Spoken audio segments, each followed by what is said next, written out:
जी महाराज जी, मेरा आपके चरणों में सादर प्रणाम। महाराज जी, मेरे 14 वर्षीय पुत्र है और मेरे पतिदेव दोनों की सोच एक दूसरे की विपरीत है। कोई पूर्व में है तो कोई पश्चिम में।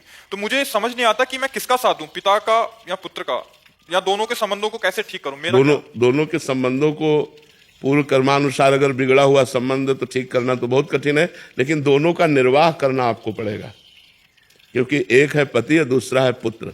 पुत्र की तरफ वात्सल्य है और पति हमारा परमेश्वर है, पति हमारा इष्ट है, आराध्य देव के समान है। तो हमें चाहिए कि पति का भी आदर करें और पुत्र को भी दुलार करें। कोशिश करें पुत्र को कि वो समझदारी के द्वारा अपने पिता का अपमान न करे। पति को कभी प्रेमवश समझाएं कि हमारा आखिरकार पुत्र ही है, हम कोई अहित अपने पुत्र का न करें। जितना हम चाहते हैं उतना मंगल भावना भर सकें, लेकिन अपनी तरफ से कोई अहित न करें। तो हम कोशिश करें दोनों को समझाने की, पर प्यार दोनों को देना पड़ेगा, क्योंकि एक वात्सल्य से प्रेरित है, एक अपना पति है। जय श्री राधे महाराज जी। महाराज जी, आपका सत्संग सुन रहे हैं, कह रहे हैं कि जब मैं अज्ञानतावश जप करता था तो पंचाक्षरी मंत्र का जप करता था, पवित्र अवस्था में भी या जैसे भी, पर अच्छा चिंतन चलता था। महाराज जी, फिर आपसे सुना कि पवित्र अवस्था में ही मंत्र का और गुरु प्रदत्त होना चाहिए। फिर हमने नाम जो मेरे को प्रिय लगा भगवान का उमा शिव, वही जपना शुरू किया। बट अभी भजन में रुचि कम हो गई है महाराज जी, विषय भोग प्रिय लगने लगे हैं महाराज जी। पहले कह रहे थे तो सही भजन होगा तो ये लक्षण आने लगेंगे, ध्यान रखना। जब आप सही भजन करोगे तो आपकी जो अंदर की कूड़ा करकट है वो निकलना बाहर शुरू हो जाएगा। आपको लगता है गंदा चिंतन आ रहा है, गंदा चिंतन आ नहीं रहा। जो आपके मोबाइल में मैसेज भरे हैं वही मैसेज आ रहे हैं, गंदे मैसेज भरे हैं। तो मन रूपी चिप में न जाने कितने जन्मों के दुर्वासनाएं भरी हैं। तो जब हमारा सही जप होगा तो वो निकलना शुरू होता है। तो साधक घबरा जाता है कि इतना तो पहले नहीं था, आज जब हम भजन करने लगे तब ऐसा क्यों हो रहा है? क्योंकि वो अंदर की गंदगी निकल रही है। आप खूब नाम जप करते रहिए, वो अंदर की दुर्वासनाएं हट रही। बहुत गंदी गंदी बातें आएंगी, क्योंकि बहुत जन्मों के संस्कार उसमें भरे हुए हैं। हमको तटस्थ रहना है, नाम जप करते रहना, गंदे आचरण नहीं करना, मन के अनुसार चलना नहीं, ना उसके अच्छे बुरे फेंके हुए पर हमारे ऊपर कोई असर होना चाहिए, उदासीन होना चाहिए। राधा राधा राधा राधा राधा राधा, वो सब निकल जाएंगे। मेरे की कितने नाम जप करें? हर श्वास, दिन में कितने नाम? हर श्वास हमारा, हाँ, हमारा गिनती नंबर से नहीं है, हमारा नंबर से नहीं, हमारा श्वासों से है। मान लो हम अभी तक जप करते रहे, अब छोड़ दिया कि हमारा इतना हो गया संख्या में, और अभी मरे और संसार का चिंतन हुआ, तो फिर भरत जी मरे, हिरण का चिंतन हुआ तो हिरण बनना पड़ा। तो हमको क्या करना? हर श्वास, हाँ, हर श्वास में एक भी श्वास खाली। जैसे मान लो पूरी श्वास आने जाने में हम 2 बार राधा लिया, ले तो 20 बार भी सकते हैं। हॉस्पिटल में कार्यरत हूँ तो मेरे से बीच बीच में पेशेंट आता है, नाम छूट जाता है। हाँ, तो हम राधा बोला और आपसे बात कर रहे हैं, फिर राधा बोला तो पूरी बात राधा में ही मानी जाएगी। समझ रहे हो ना? हम राधा बोला और ऑफिस में घुस गए और 2 घंटे कार्य किया, फिर राधा बोला और सब कर्म समर्पित कर दिया, वो राधा है। गुरुदेव भगवान, मेरा प्रश्न है कि आराध्य भगवान और गुरुदेव भगवान के श्री चरणों में निरंतर प्रेम बढ़ाने के लिए साधक को क्या साधना करनी पड़ेगी? नाम जप, सावधानियों का नाम जप, क्योंकि गुरु ने अपने जीवन स्वरूप नाम को दिया तो गुरु से प्रेम हो जाएगा, और नाम के अधीन नामी है, इसलिए इष्ट में भी प्रेम हो जाएगा।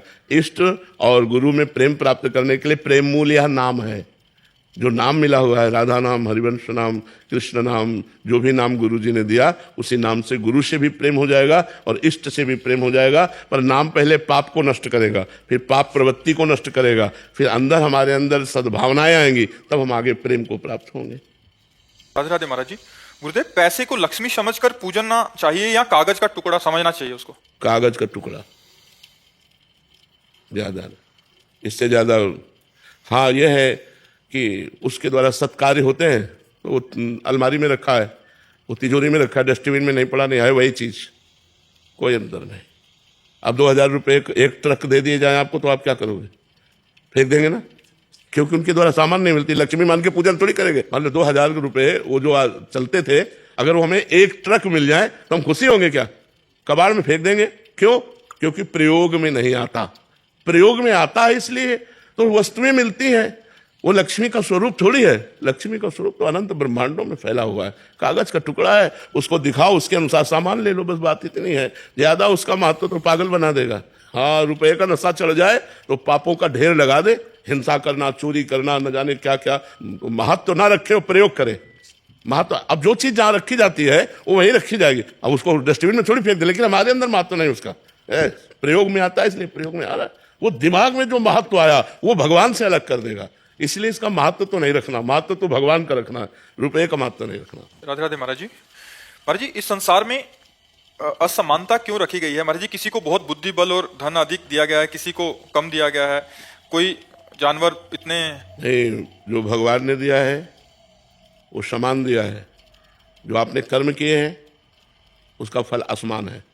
योग्यता, कर्म की योग्यता। आपका कर्म है, आप धनी हैं, आपका कर्म है, आप निर्धन हैं। आप पाप कर्म किए हैं, दुखी है, वो पुण्य कर्म किए, सुखी है। कर्म का खेल है।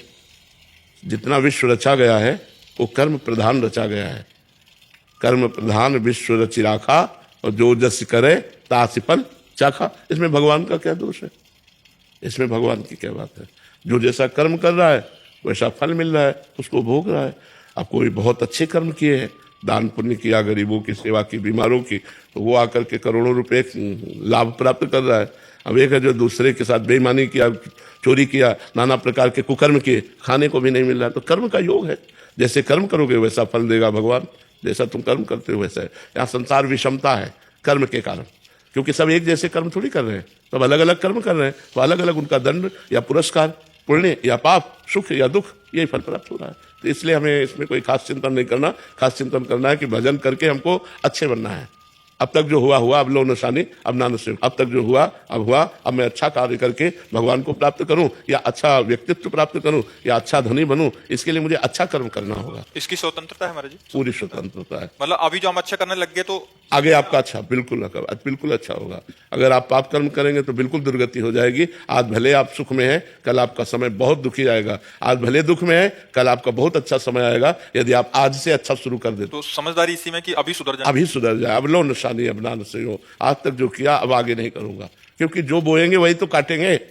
हम अगर आम लगाएंगे तो आम, बम्बूल लगाएंगे तो कांटा। तो अब लगाते बम्बूल है, चाहते दाग छुआ रहा है, तो कहाँ से प्राप्त हो? तो हमारे जो कर्म है वो तो बड़े निम्न कोटि के हैं, फल हम बड़ा उच्च कोटि का चाहते हैं। कर्म है दुख देने वाले, फल चाहते हैं, सुख तो कैसे मिल सकता है? कर्म भी वैसा होना चाहिए, तभी हमारी बात बनेगी। अब जैसे आप बहुत मेहनत कर रहे हैं, लेकिन आपका पूर्व प्रारब्ध पाप में है, तो असफलता ही मिलेगी आपको, शोक ही मिलेगा आपको, चिंता ही मिलेगी आपको। तो आपको लगेगा बगल वाला जो है ज्यादा मेहनत नहीं करता और खूब अच्छे सुख है। तो आपका कर्म, जो पीछे का कर्म है, वो आपको आगे नहीं बढ़ने दे रहा, आपको दुर्गति कर रहा है। इसलिए अब आज कर्म संभाल लो, तो आगे आपकी उन्नति हो जाएगी। इस संसार में सभी को या तो श्रेय मिलता है या दोष मिलता है। तो ये या तो किसी बात का श्रेय मिलता है कि उसकी यश हो गया, या किसी की निंदा हो रही है, तो ये उस इंसान के स्वयं के प्रारब्ध पुरुषार्थ से मिलता है, सेम ही प्रश्न है, या उससे जुड़े लोगों के कर्म से मिलता है? नहीं, जुड़े हुए लोगों के कर्म से भी मिल सकता है। जैसे एक मैच, क्रिकेट मैच, उसमें आप बहुत अच्छे खिलाड़ी हैं, बहुत अच्छा आपका प्रदर्शन भी है और प्रारब्ध भी बहुत अच्छा है, लेकिन जो शेष 10-12 हैं, उनका अभ्यास, उनका कर्म, तो पूरी पार्टी फेल होगी। तो आपकी योग्यता फेल होने की नहीं थी, लेकिन आपको फेल होना पड़ा, संयोग। जैसे आप पिता हैं, बहुत अच्छे कर्म किए, लेकिन पूर्व प्रारब्धानुसार आपका पुत्र ऐसा पैदा हुआ कि वो आपको भी गाली खवाएगा, गालियां भी सुननी पड़ेंगी, कटुवचन भी सुनने पड़ेंगे, नीचा भी देखना पड़ेगा, जबकि आप ऐसे नहीं हैं, लेकिन आपका पूर्व कर्म पुत्र बन करके आया वो। तो कभी कभी हमारा कर्म संयोग भी हमको दुख देता है, और कभी निजी कर्म का भी दुख भोगना पड़ता है, लेकिन होता संयोग है, होता कर्मों के संयोग से ही है, बिना कर्मों के संयोग से नहीं हो सकता। राधे राधे महाराज जी। महाराज जी, आपके सत्संग के माध्यम से सुना कि कोई अपमान करे तो सह लेना चाहिए, निर्भिमान होके, अपने पद का रुतबा नहीं दिखाना चाहिए, कोई आपके साथ अच्छा व्यवहार ना करे तो भी सह जाना चाहिए। बट महाराज जी, मैं एक मल्टीनेशनल कंपनी में चीफ अफसर हूं। महाराज जी, मेरा प्रश्न है कि अगर कंपनी में मैं ऐसा रहूंगा तो कंपनी का स्टाफ मुझे कुछ नहीं मानेगा और हल्के में लेगा, उसका असर ये होगा कि कंपनी के काम पे असर होगा। देखो, कर्तव्य पालन के समय हमें जो पद मिला है, हमें उसका पालन करना है। जो आपके अनुचर हैं, जो आपके शासन में है, वो आपकी तरफ दृष्टि से भी अगर गलत देख रहे हैं तो आपको शासन करना है, लेकिन आप व्यवहार में अन्यत्र है और फिर उस समय हम सह लेते हैं। जहां हमारा कर्तव्य है वहां हम अपने कर्तव्य का पालन करते हैं। जैसे एक पुलिस ऑफिसर है और सामने एक दंडनीय अपराधी है, और वो उसको क्षमा नहीं करेगा, उसका दंड देना ही उपचार है उसके लिए, उसके क्षमा उपचार नहीं है। हाँ, अब वो अपनी सेवा से निवृत्त होकर जा रहा है और कोई उसे गाली दे रहा है, वो मुस्कुरा के चल दिया। हमको समझना है, हमें सब में भगवान देखना है। चोर रूप से भगवान आए हो तो डंडा रूप से पूजा ले, अगरबत्ती की पूजा थोड़ी होगी। तो ये बात समझना है कि यदि आप अधिकारी हैं, सैकड़ों लोग आपके अनुशासन में कार्य कर रहे हैं, तो आपको बहुत विवेक के द्वारा उस कार्य की पूर्णता के लिए उन पर शासन करना जरूरी है। उनकी एक एक वृत्ति पर शासन करना जरूरी है, उसको समझना पड़े। शास्त्रीय शब्दों को समझना, वही समझा सकता है जो शास्त्र में या अध्यात्म में है, नहीं तो गलत प्रयोग हो जाएगा। जैसे एक संत ने अपने शिष्य से कहा कि सर्वत्र भगवान है, ऐसा अनुभव हो जाना सिद्ध पुरुष का लक्षण है। वासुदेवास्वर मित्रा महात्मा सुदुर्लभा। और रास्ते में जा रहे थे, एक हाथी पागल था। महावत ने चिल्ला के कहा, ए बाबा जी हटना, हमारा हाथी इस समय बेकाबू है, पागल है। तो गुरु जी ने कहा, सब में भगवान है। हाथी नजदीक आया, सूल पे फंसाया, मारा, उधर फेंका, टांग टूट गई, हाथ टूट गया, लद के गए। बोले बेटा कैसे हुआ? बोले गुरु जी आपके उपदेश ने कर दिया, आपने कहा सर्वत्र भगवान है, हमने हाथी में भी भगवान देखा, हमें मार दिया। बोले किसी ने रोका नहीं? बोले महावत तो चिल्ला चिल्ला के कह रहा था। बोले हाथी में भगवान देखा, महावत में नहीं देखा। हमको विवेक का विकास करना है, हमको समझना है। तो अपने पद का जहां प्रयोग है वहां हमको एक अभिनय करना है, पद का अभिनय करना है। हमको अपनी रुद्र दृष्टि रखनी है, सावधान रखना है, सैकड़ों को चलाना है। भगवान ने हमको जो सेवा दी है उस सेवा का हम बिल्कुल यथोचित पालन करने की चेष्टा करता हूं और भगवान से प्रार्थना करता हूं कि प्रभु आपने मुझे सेवा दी है। पावर वही है, सब में परमात्मा है। जब आप शिष्य का स्वांग कर रहे हो तो हम गुरु का स्वांग कर रहे हैं। स्वांग ही हो रहा है और कुछ थोड़ी हो रहा है, अभिनय हो रहा है। अपने अभिनय में ठीक रहो, डायरेक्टर आपको अच्छी फीस देगा। भगवान डायरेक्टर है, वो कृपा करेगा।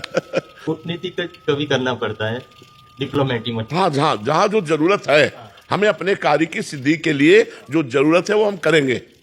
राधे राधे महाराज जी। महाराज जी, सभी शास्त्र एक मत से कहते हैं कि आप जैसे भगवत स्वरूप महापुरुषों का दर्शन व आशीर्वचन अमोघ व कल्याणप्रद होता है तथा बिना महापुरुषों की कृपा के भक्ति का परम प्रसाद प्राप्त नहीं होता। आपके हृदय में तो साक्षात भक्ति देवी विराजमान है, हमसे तो ऐसी कोई योग्यता ही नहीं है कि आपकी दृष्टि, कृपा दृष्टि भी प्राप्त हो सके। महाराज जी देखो, शास्त्रों में वर्णन आया है कि संतों का दर्शन पाप का नाश करता है, क्योंकि वो पवित्र परम भगवान का चिंतन करते रहते हैं। हर समय उनके आचरण पवित्र, उनका चिंतन पवित्र, इसलिए वो चलते फिरते तीर्थराज हैं। मुद मंगलमय संत समाजू, जो जग जंगम तीर्थ राजू। वो चलते हुए तीर्थराज है। वो स्पर्श करें तो पवित्रता, देख लें तो पवित्रता, वो भिक्षा ले लें तो पवित्रता, वो उनसे शरीर से वायु स्पर्श करके जाते, ये पवित्रता। ये पाप का नाश करती है, ज्ञान का प्रकाश नहीं। ध्यान रखना, ज्ञान का प्रकाश उनकी वाणी का आचरण में उतारना, ये बात ध्यान रखना। संत दर्शन से भगवत प्राप्ति हो जाती है, ऐसी बात हम नहीं कहेंगे। संत दर्श जिम पातक टरई, पापों का नाश होता है, लेकिन संपूर्णतया नहीं। पाप की प्रवृत्ति का नाश नहीं होता। पाप की प्रवृत्ति का नाश उनके उपदेश को अक्षरशः अपने जीवन में उतारने से होता है, ये बात ध्यान रखना। महत्संगस तो दुर्लभ हो लेकिन अगम्यो। अगर उनकी वाणी का आप पालन कर गए तो अमोघस्य, जाओ, निश्चित भगवत प्राप्ति हो जाएगी। वाणी का पालन नहीं। महापुरुषों के समीप रहने वालों को भी अल्पज्ञ और राग द्वेष से युक्त देखा गया। वो अपने गुरुजनों को ही जहर दे दिए, अपने गुरुजनों की हत्या कर दी, सिद्ध महापुरुषों के ऊपर प्रहार करने का प्रयास किया गया। ऐसे बहुत से उदाहरण हमारे सामने हैं, जो ब्रह्मबोध संपन्न भगवत प्राप्त महात्मा के ऊपर प्रहार, जहर दे देना, यह ऐसी क्रिया। क्यों? क्योंकि वो उनके उपदेश के अनुसार नहीं चले। आध्यात्मिक संपत्ति को उन्होंने नहीं पाने की चेष्टा की, लौकिक संपत्ति को प्रधान माना, तो उन्होंने उनके शरीर को दंड देने की चेष्टा की। जिन महापुरुषों के प्रति ऐसा सोच लेना भी सर्वनाश का कारण बनता है, वहां उन्होंने ऐसे ऐसे कार्य किए। हम एक जगह की बात बता रहे हैं, जब हम गंगा किनारे भ्रमण करते थे, स्वामी परमानंद उनका नाम था, और वो बड़े सिद्ध महापुरुष थे। कभी कभी वो दिगंबर भी ऐसे निकल पड़ते थे, ब्रह्मबोध संपन्न महापुरुष थे। तो एक मास्टर थे, उन्होंने देखा कि संपत्ति है, तो शिष्यजन और भी थे, पर उन्होंने संन्यास लिया और धीरे धीरे प्रथम चेष्टा पर पहुंचे उनकी शरीर सेवा पर। और वो 24 घंटे में एक बार जब प्रसाद पाते थे, इसके बाद इतनी भांग खाते थे। संतों की मौज अपने अपने संतों की रहनी होती है, सिद्ध पुरुषों की उन पर नजर नहीं डालना चाहिए। तो खप्पर में, नारियल के खप्पर में ऐसे भांग घोरा, तो जो भांग निर्विषय थी उसको तो उसने हटा दिया और विष वाली भांग बांट करके रख दिया, संखिया जहर मिला करके उन्होंने ऐसे घोरा। उनका नाम जगदीश्वरानंद था। कहा जगदीश्वरानंद को बुलाया जाए। बोले सरकार जगदीश्वरानंद को बुला रहे हैं, और उसके होश उड़ गए। बस वो भांग को ऐसे अंगुली से ऐसे खप्पर में घोल रहे थे, ऐसे देखा कहा, ठीक है जाओ। और उसी के सामने पिया, पानी भी डाला, धो के पी लिया। 7 दिन तक पद्मासन में बैठे रहे और रोज उसको बुलाते, बोले देखा बेटा तुम्हारे जहर का कोई प्रभाव नहीं, अब हमारा समय आ गया। 7वें दिन कहा, जहर 24 घंटे में प्रभाव डालता है, 7 दिन में नहीं। बोले अब हमारा जाने का समय आ रहा, तेरे जहर से नहीं मरा, लेकिन मेरे शरीर की जब जांच होगी तो जहर ही निकलेगा, अब मैं मर रहा हूं। और अपने शरीर का त्याग कर दिया। तो जब बड़े संतों के पास रहने वाले ब्रह्मबोध संपन्न अर्थात साक्षात परमात्मा, ब्रह्मविद ब्रह्म ही भवति, जो ब्रह्म को जान लेता है ब्रह्म स्वरूप हो जाता है, ऐसे ब्रह्म स्वरूप महापुरुष के वचनों पर ना चलने के कारण संपत्ति पर दृष्टि रखने से अज्ञान अंधकार को प्राप्त हुआ, घोर दुर्गति को प्राप्त हुआ। तो हमें लगता है महापुरुषों का दर्शन, महापुरुषों का संभाषण इसलिए महामहिमा में है कि हम उनके संग से अपना सुधार कर सकें, अपने आचरणों का परिवर्तन कर सके, अच्छे मार्ग पर चल सके, अध्यात्म को समझ सके। केवल दर्शन से पाप नष्ट होते हैं, पाप प्रवृत्ति नहीं। पाप प्रवृत्ति उनकी आज्ञा का पालन करने से नष्ट होती है। जब हम संतों की आज्ञा का पालन करते हैं तो हमारे अंदर साधुता आने लगती है, हमारे अंदर जितेंद्रियता आने लगती है, हमारे अंदर भगवत प्रीत्यर्थ कर्म बनने लगते हैं, हमारे अंदर भगवत चिंतन बनने लगता है। हो गया काम संत समागम का, यही है संत समागम का फल। केवल हम बाहरी बात को लेकर के हम आदर नहीं करते कि भाई हम गए और कुछ फल फूल रख दिया और संत दर्शन कर आए, ये एक सत्क्रिया हो गई, लेकिन ये भगवत प्राप्ति या अध्यात्म नहीं हुआ। अध्यात्म गए दैन्य भाव से प्रणिपातेन, चरणों में उनके लौट गए और उनके मुखारविंद से निकले हुए जो वचनामृत हैं उनका पान किया और अविनाशी पद पर आरूढ़ हो गए। ये बात है, संतों की महिमा है भगवत प्राप्ति कराने में। बड़े भाग पाइब सत्संगा, बिना ही प्रयास होय भव भंगा। संसार का राग नष्ट हो जाए, भगवान में अनुराग हो जाए, शरीर का राग नष्ट हो जाए, आत्मस्वरूप में स्थिति हो जाए, यही भवभंगा है, यही भवभंगा है। तो बात समझना है कि वो सामर्थ्य सबके अंदर है जो एक संत में है। कोई ऐसा मनुष्य नहीं जिसमें सामर्थ्य वो ना हो जो संतों में है। क्या सामर्थ्य है? चिंतन। आपने अपने चिंतन को असत चिंतन में लगाया और उन्होंने अपने चिंतन को सच चिंतन में लगाया। यदि आप अभी सच चिंतन करने लगे तो जो राम सीधे नहीं कह पाते थे वो ब्रह्मर्षि हो गए, तो क्या हम नहीं हो सकते? विचार करो, जो सीधे राम नहीं बोल पाते थे, उल्टा राम जपत जग जाना। अगर हम नाम सीधा जपेंगे, भगवत चिंतन करेंगे तो हमें भगवत प्राप्ति नहीं हो जाएगी? हो जाएगी। हम वैसे ही संत बन जाएंगे, वैसे ही भगवान के निजी जन बन जाएंगे जैसे बड़े बड़े महापुरुष हैं। बस हमको उनके मार्ग पर चलना होगा, जो महापुरुष आदेश करते हैं उस पर हमें बिना विचार के चलना होगा, तभी हम आगे बढ़ सकते हैं।